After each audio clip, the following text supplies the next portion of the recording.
welcome back. We are here with another episode of the G.A.C. South Coaches Preview. This one we got Troy Buchanan High School. Coach Rodgers is here. He's going to kind of walk us through some of the returners, kind of what to expect, changes this year. That's what we'll see from Troy, which typically you're going to see fundamental baseball, playing defense and throwing strikes, which seems to work. We're trying to. I mean, if you want one or the other, I think you can stay in a game if you can play defense and you make the other team hit it. I mean, yes. And the longer you stay in the game, the more chance you got to win. And I was looking through your schedule from last year. Most of your games were close, especially at the end of the year. I mean, you had like a tie. You had a couple 1-0 games like Zumwalt South. Then you had 1-0 game in the district championship against Howell. Like, if you can get to those end innings and put pressure on the other team, like you put the ball in play, good things happen. So, right. Yeah, like almost all of them were like that for us last year. I mean, I don't think we gave up more than 8 runs in a game. We never got run ruled. They were all those tight games, and I think that helps you at the end when every single game we played like that. No, it's nothing different when we have to do that in the postseason. It's like that's every game for us. We played tight to the margins. Getting used to playing those type of games helps so much in the postseason because when the pressure's on, you're used to playing under pressure. And I think sometimes I've seen like how we've had some teams that would go out and 10-run people often. And then you get into those closer games and kids start to panic a little bit of like, man, we could lose this. Well, you got to get used to playing those things. So yeah, that's true. I mean, we played pretty much 38 games like that last year. When I was looking at your schedule, it was like 1-0. I think was it Winfield? 1-0 to Zumwalt South, 1-0 to Howell. Like there were so many close games, and you end up 17-20-1. Or you tied, I guess, one of the weren't whatever. Yeah, all of them were close. And 17-20-1 could have easily been 25 wins or 26 wins. Yeah. Like, you guys were in every game, competed, and I think that's kind of what I've seen the identity of Troy shift into this defense, pitching, and the turf has helped tremendously. Like, You guys play to your facility really well, and you have a philosophy and a system that is working for you guys. So I'm assuming this group is going to play a similar type of baseball. Yeah, I think we'll be able to put a good defensive group out on the field. The mound I don't think we're quite as deep. Mm-hmm. I think we can be elite at the top and have a couple guys that go out there and keep us in conference games. Like we're pretty optimistic about what we got there. Some unknowns are just the innings, the depth innings kind of behind them. Yeah. But I think there's enough guys we have that someone will, come forward out of that. And it's really just going to be about throwing strikes. I mean, you don't have to throw 100 to keep your team in the game. You don't have to throw 90. You probably don't even have to throw 80. If you're talking about weekend games, just throw strikes and throwing all speed for strikes, keep the team in the game, and play good defense, give us a chance. And I think there'll be somebody who comes out of the group of younger guys to do that for us. Well, and pitchers, year to year, to me, they shift the most. I mean, hitters, you can kind of see this guy, fundamentally he's sound, and he's going to hit. Pitchers can pick up 4 to 6 miles per hour, develop a secondary pitch. Like the growth of a pitcher to me is always the unknown going into the season of like, this kid was okay, and then all of a sudden he jumps up and it's like, wow, now you have something. Zumwalt West seems to do that all the time of like pitchers come out of nowhere. I'm like, oh, they don't have any pitching. Oh, or they have 5 college pitchers. Right. So I'm sure you've seen that with some of your guys that all of a sudden it's like, I wasn't expecting they was going to contribute, but now you're a top of the end guy. So hopefully you have some options, and especially on the defensive side, returning defensively, I guess we'll go with the infield, which we had, 12-man we were talking about. It seems like I don't know if I just saw him that much last year, but he's a very familiar name, seeing him out there. So 93 at-bats, he competed at the plate. Where do you think he's going to end up? Short, middle? He'll probably play short. Yeah. He's a good player. He played third last year with Casso at short. I think Twelman will slide over to short. Christian Knaus was playing second most of the time last year. He'll play there again. Mayhall, Austin Mayhall was out until late April. He had Tommy John in the offseason. He got to play some at the end. He should play first base. And then third base is I think we'll have a good option there. It's kind of going to depend on where it fits best for everybody. Jesse Wilmus is a guy there, and James Klein is another one. And Klein's also going to throw a lot, so that's part of the equation too. It makes it hard. Of what day does he pitch, and we try not to play guys in the infield the day after their start. Yeah. Just for us, anyway. I think that's where sometimes the Stover from North, you'd see him play in the outfield on Tuesday, and then he would throw Wednesday, just so that you could do both and manage their arms a little bit better, because that is tough, especially third base. Right. Especially in our conference at third base, you're And getting a lot of action. probably a conference pitcher, too. So It's like, which one? We need him to start the conference game, so he may not. He's probably going to play 2 games of third in conference anyway. no, that's just part of. So you got a bunch of returners, and defensively, you were solid. I didn't look at how many errors or anything else, but I just know from playing against you guys, you kept the ball down. There were a lot of ground balls. You made the plays. So having that group back just is going to make you competitive. Yeah, I think so. I think we'll be able to put a good defensive team out there. And the outfield, too. A lot of those guys, Corey Martinez played a lot out there. I know we didn't shift to the outfield yet. Oh, we're shifting. We shifted. Martinez played a lot in the outfield. He's a really good defensive outfielder. Lance Stuckey is a great defensive outfielder who could end up as the catcher. Again, that's another one of those. Yeah. What unknowns. fits best for the entire group? Lance Stuckey could play shortstop and he'd be great. He could catch, he'd be great. And he could play center field and he'd be great. And those are the guys you love because there's versatility. Yep. And he's going to be great wherever you put him. He'd be a great center fielder and a great catcher too. It's kind of going to be what fits best for the group. So who was in center last year? Last year we had Aiden Vaccaro. Played most of the center field. So you'll have a new center fielder this year. Yes. Lance played a few innings out there. He was mostly in right because Vaccaro played center field most of the time. So you got outfield options, infield, catcher back, new catcher. It's going to be a new catcher. That was Jackson Ryder. And Stuckey would be, on paper, the best returning option. And he'll be, like I said, with him, he's going to be great wherever you put him. Yeah.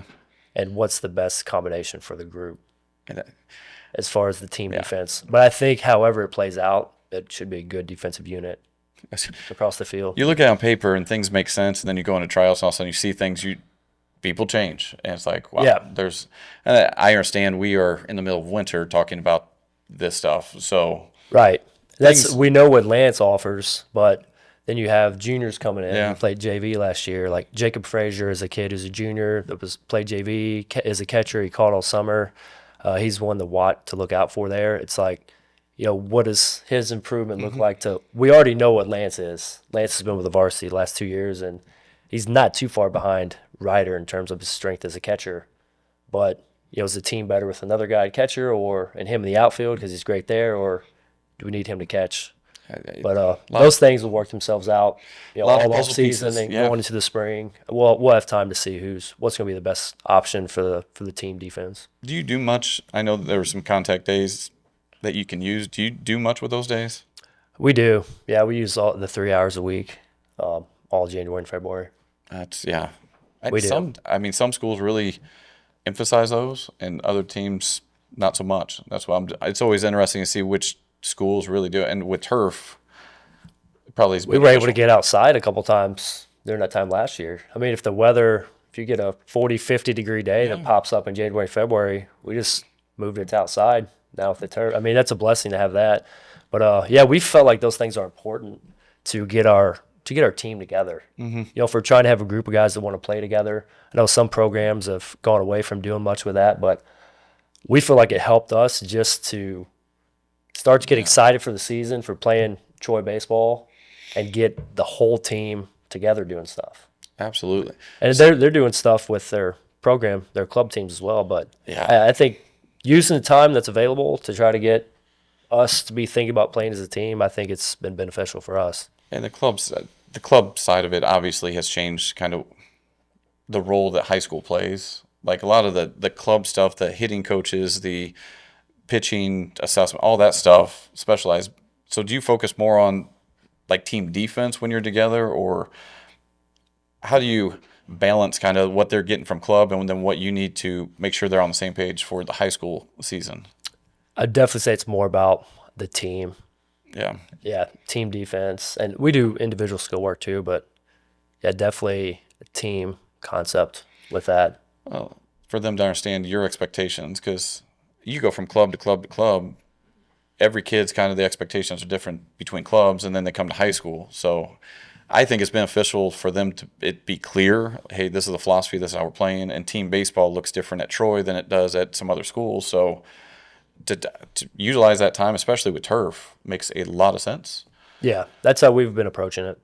So and I've asked the other schools, 'cause I'm curious because I have not been able to be there. I've only been at one school for trials, but you're talking about trying to get that team culture together. Do you look at all of them? Do you personally look at all of them during trials? Do you separate into like C team, JV, and varsity, or how do you run trials? We do. Each member of our staff sees every player that tries out for all levels. We've typically separated tryout times for at least the first 2 days. Yeah. Where it's either 9th and 10th grade, try it at one time, and 11th and 12th later, or sometimes it's just 9th by themselves and then 10th through 12th together. Yeah. A lot more people try out for 9th grade. Kind of, it seems like, unfortunately, by 10, 11, 12, a lot of them aren't coming back out. Sometimes they do. There are guys who come back out and make the team a different year, but less and less are returning to tryouts if they didn't make it before. And I wish more guys would, but there's just not as many tryout as 10th, 11th, 12th graders. It's kind of by then it seems like we're just filtering in to kind of having a pretty good idea who the team's going to be and who's going to go where. But and the kids, there's always stuff to look at, and guys get better. But they get better. But then you also get that sophomore year, kids are starting to drive, they start to work. They have other things going on to take them away from baseball. So, I mean, but it is interesting. In freshman year, you have all these kids that want to play, and then it kind of naturally just narrows down to the end group. But it's always fun to me, those seniors that you've had for 4 years or you've seen them in camps, to see them progress all the way through. It's such a cool process. So it's always tough that last game to say goodbye to those kids. For sure. Which last year was the toughest, I'm not going to lie to you, because I had to say goodbye to my son, and they did not make it easy on me because they're all lined up, and I'm the last one, and he was the last kid in line. So the last kid I ever did on a senior line was my son. I'm like, you son of a mother. They did that on purpose. They did, and they're all watching. I'm like sitting there crying like a baby. Come on, guys. What are you trying to do here? I was going to say, I'm trying just to get through this, and you're making it tough, but it's always tough. But I love that part of high school baseball because there's consistency. Clubs, they bounce around so much, but they come in at middle school camps and you see them. Are you guys still doing camps in the summers? Like some schools kind of going away from that. We are. We still do. Yeah. I don't know if I've found what I like the most yet, but we are still trying to do something. It's getting harder and harder to get everybody there at the same time. Yeah. We've been trying a Monday through Wednesday because we know by Thursday they're going to be gone somewhere, or even if they're in town, there's going to be games. Well, hopefully. We do still do a camp. I like to see them in the summer. Well, I like stay connected. I like to see, keep up with how they're doing and how everything's going on their summer team. And I don't want to just, all right, see you in May, and then you're not. I'm going to use you for the spring. School year. Yeah, you know? that's not. I like to see everybody and see how they're doing and keep up with how everything's going. So we are planning to keep doing a camp. We're looking at some different options on. I may do something this year where it's like 1 day a week for like 4 different weeks. But we're going to try to do something. Stay connected. I like to see them and stay connected to everybody and see how they're progressing over the summer. Well, from talking to the clubs, a lot of the clubs are, I think, considering going away from so much travel, just because the 14, 15U can't even be recruited anymore until after 16U in junior year. So if the kids are staying more local, it would help the high school guys be able to do camps or at least some consistent connection piece. Right. But there's a lot of moving parts with that. Who knows? Right. So not to skip over probably the most important part, we got outfield, infield, and catchers. We'll call them the athletes. That's right. No offense to the POs. I thought you were calling the pitchers the athletes. No, I skipped over that. Pitchers can be athletes. But consistently, I will go with the people that swing the bat. Okay. It's okay. Were you a PO? In college, not in high school. Hey, I know. Hey, the dudes that played basketball against the women's team, the guys that are out there dunking, we're all POs. Again, I'm not saying POs can't be athletes, but typically the more athletic humans can swing the bat too. Okay. I'm sorry for offending every PO on the planet. Hey, nobody's offended. Yeah. So Let's go to the athletes of the group. The pitchers. Pitchers. I'll give you Stuckey. I mean, Stuckey plays everywhere. He's an athlete. Stuckey's a great athlete. See? He could do anything. But So he could pitch too. We He's didn't. not a PO. He's on board. No, he's not a PO. So You're right. Even, and it's funny, this year, our top guys on the mound are going to be two-way guys too. Turbach could factor into the outfield. Klein is a really good infielder and shortstop. And he looks like he should be the number one. Yeah. You never know what can happen with that, but on paper from last year, I mean, he did a great job as a sophomore. I think a kind of under the radar. I mean, if you look at that, yeah, he rolled out, I think, around 50 innings of a 1.82. I mean, you start 7 games. That's at Just because it's non-conference games, like you probably never heard of him last year. I heard, well, I did because I'm looking at stats and seeing things. But Okay, I but some people could have. No, the average person. The average person, they're like, oh, they had a guy that threw 50 innings with a 1.82 that's back. Well, a lot of people probably just don't know who he is. Yeah, I've heard of him. I don't think you threw him against Howell last year. He didn't. But your schedule, I'm sure, is similar to like a lot of the other G.A.C. schools. Your Saturday games, your non-conference games, they're competitive games. I mean, obviously you were Zumwalt South, and they were really good last year. And you have all the other tournaments. Like, you're challenging your team. So if he got 7 starts and threw out 182, it was against some quality teams. Yeah, he threw against some good teams. So he did. He's coming back. I'm assuming he'll compete for one of those conference days, and it's awesome. Other guys looking to probably get more starts this year. Yeah, we think Turbach is he's a sophomore left-hander. We're pretty high on him, and we think he's got a good shot to compete for one of those conference roles. It's hard, and I don't think some people get how tough it is to come as a sophomore and compete in the G.A.C. Like, it takes a special kid. I hope he's able to do it. I'm not saying he can't. I've never seen him throw, and if you're saying he can, great. But that's why when you see like Sissom and Humbert and those guys that came as freshmen, you're like, whoa. Like, right. Sophomore year is still tremendous. Just the shift, the speed of the game from JV to varsity is a big jump. So you got Turbach, you got Klein. Who else are you going to be seeing on the mound, or who else will I be seeing? Brett Richardson is a strike thrower. He's another sophomore. We're hoping he's doing some training this offseason, hoping he can get his velo up a little bit. But he knows how to pitch. Right, left-handed? He's a righty. Big, tall righty, probably 6'4". Oh. He's playing basketball right now, so multi-sport kid. He's a great kid, works hard. We know he'll throw strikes. So he'll go out there and compete, and he'll throw a secondary for a strike. So we know we can go to him for some innings. Gavin May and Caden Justice are both juniors who played JV last year and pitched. May could be another strike thrower kind of guy too, and Justice does P3, and he's loving it. So he's a lefty, athletic kid, left-hander, could compete in the outfield too. But he's someone we're excited to kind of see where he's at. So those are a couple of those guys that, like, we talk to our JV staff, of course, but the conference games, they're playing somewhere else. They're playing at the opposite site. We just didn't see as much, and we're excited to see how they've progressed, coming in to their junior year. And those pitchers a lot of times take such a jump, especially like you're talking about Justice going to premier pitching. Like, the growth, especially, and I don't know his history, but this is the first time he's really had intentional training.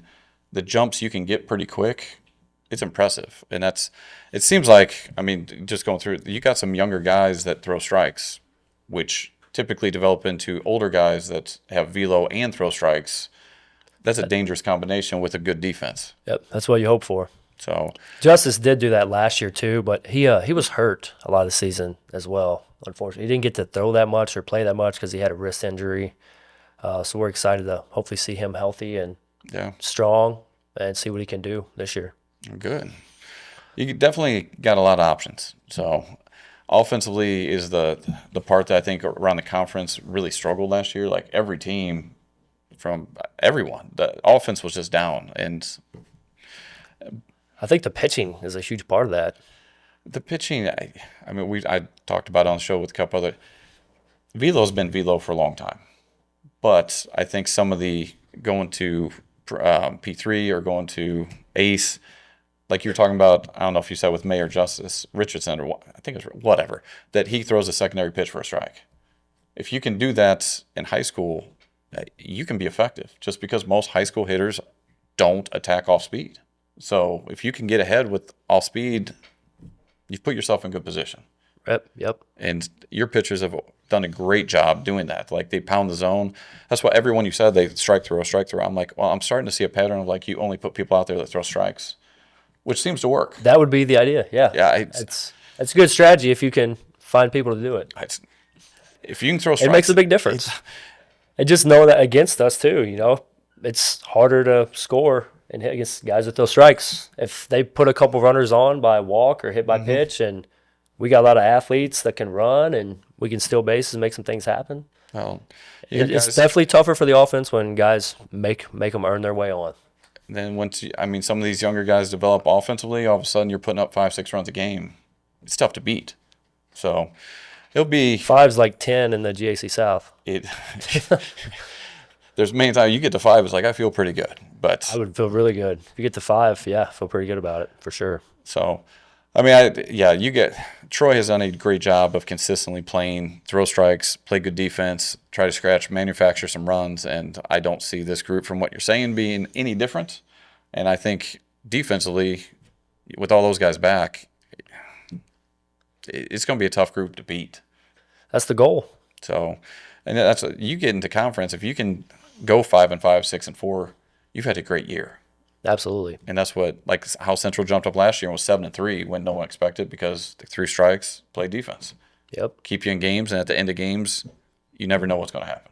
That's right. So, good times. Even if you can't get to 5-5, we felt confident with our group last year, and it ended up 3-7. Because like you said, a lot of those games were tight games. They just didn't go our way. Maybe it's a bad break, and that was the thing. That group did a great job last year. We had to say the same things a lot after games, like, we're right there. Like, we're doing the things we want to do. Maybe it's going to go our way when we need it to. Yeah. And it kind of did at the end up until the championship game. Well, even that game. But just playing that kind of ball gives you the chance, You can play in the postseason if you can keep every game tight with good teams, and hopefully it goes your way when you need it to at the end. You guys could have easily won the district game. It was a 1-0 game. And in a 1-0 game, one of your hitters runs into a fastball. We make one error. Like, you could have won that easily, won the next round, you're in the Final Four. Like, it's that close of, once you get to that point where you can stay in games, it's just a matter of, can we manufacture runs? Can we be, there's not a huge gap between, you end up 17-20. You could easily have been 17-20 at the Final Four. Like, it wasn't until, once you go once, Eric Goff was talking about, once you go once, then all of a sudden the belief of we can go again. And I think you guys are right on that tipping point of, like, you're going to have a group breakthrough, and it might be this group where staying games, good things happen, you believe, you end up in the Final Four going, this is easy. Yeah, and I hope I hope we were able to at least prove to ourselves that we can build some momentum. Like, just seeing that the way we won those games, because we've talked about that for years. I had the same philosophy when I was at Winfield with staying in games, and it's different to actually do it with this program than, okay, we gave up 1 run, we lost 1-0 on an unearned run. It's like, that's how we had success in the postseason, because we played great defense, we threw strikes, and we're able to find a way to score enough to move to the next round. Because no matter how good you are, you're going to run into games like that in the postseason.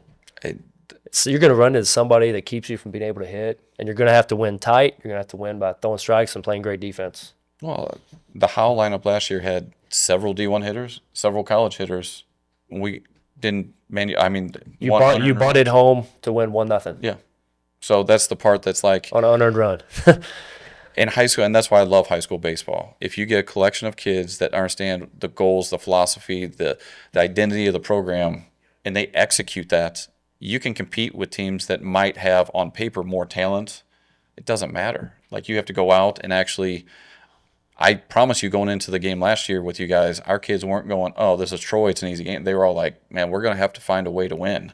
And that's what I think anyone playing Troy in the last couple of years has been like, it's going to be a tough game to figure out how to beat these guys, because they're not going to beat themselves. and you guys do a great job with that. Thank you. So Trying. Well, it always goes back to me, the head coach instilling the philosophy of the program and then keeping kids accountable to make sure it's being executed.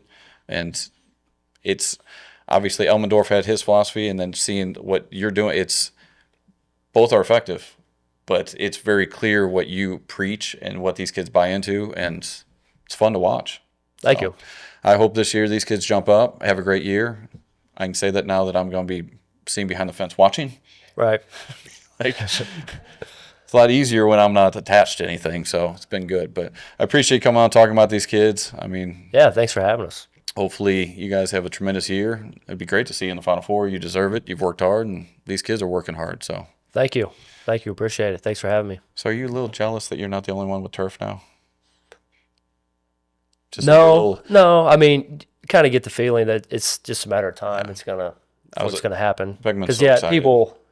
everybody comes up there and sees the field like, why are we all doing this? And that's what I think the whole thing going out there. It is a beautiful complex. You got lights, you have everything else, but it's also a nice advantage for you to be able to get out there. And I know Beckman's going We get a lot of home games. Yeah. It's, we can't play at wherever today, but Yeah. the turf's good. That's As long as it's not a thunderstorm during the 2 hours that you need to play. snow. Right. Could be that too. Which happens, but There's been years before that Troy tournament where scraping snow off the tarp to roll it off there. It's Before the turf, of course. yes, but the turf is great. It's just nice to see. I know Beckman's going to utilize that very much so. Absolutely. But it's good to see the conference moving forward, but it takes away a little bit of the advantage of you having the only one. How's that going to go in the Howell district? About the other schools? Well, Tony won't let turf go in because then he can't drag the field. So Yeah, I guess you're right. no, I mean it's really, we have those 3 fields. So House Central North only have 2, so they need the multi-use for softball and baseball. So we have a softball specific field. At least that was what I was told. But at some point, I'm sure it'll be common, and it is what it is. I miss dirt in some ways, like on nice days. I miss sliding where there's like dirt. Okay, maybe the thought of it. 'Cause I like it's it too. now, I mean, so. to me, there's nothing better than a grass infield baseball field. But just the weather you have in the spring, sometimes, it's like it just makes so much sense. It does, and that's in. If you want to get the games in close to when you're supposed to play them, it's so nice. Well, just developmentally, like you were saying, getting out in January, February, like developmentally, it's better for the kids to have that opportunity. And even the spring too. I mean, it's more days practicing outside. Yeah, So we're fortunate enough to be able to use Tri-County, sometimes inside, but it's still the times we went in there the last couple of years, maybe 1 or 2. 'Cause if it's not just raining the entire practice, you get out. we can still go out and get some work in outside. You guys have done a great job. I mean, the facilities at Troy, from the locker room, the field, everything's great. Hosting, going out there for districts is always a great environment. So, although if you could just take care of the traffic on the way out there, I don't know what has happened with. Jeez, That's infrastructure. like, That's it went not from like an easy trip to Troy to all of a sudden I'm like, everyone's going out to Troy apparently. But it's great. It's a great venue. we've outgrown the infrastructure. Yeah. Well, I can't do I much. was gonna say if you can fix that. I'll try. I don't know what I can do. Anyway, we're We're babbling. It's all good. It's all good here. But anyway, appreciate you coming on. Good luck this year, and we'll see you guys soon. Coach Chisholm. Thank you.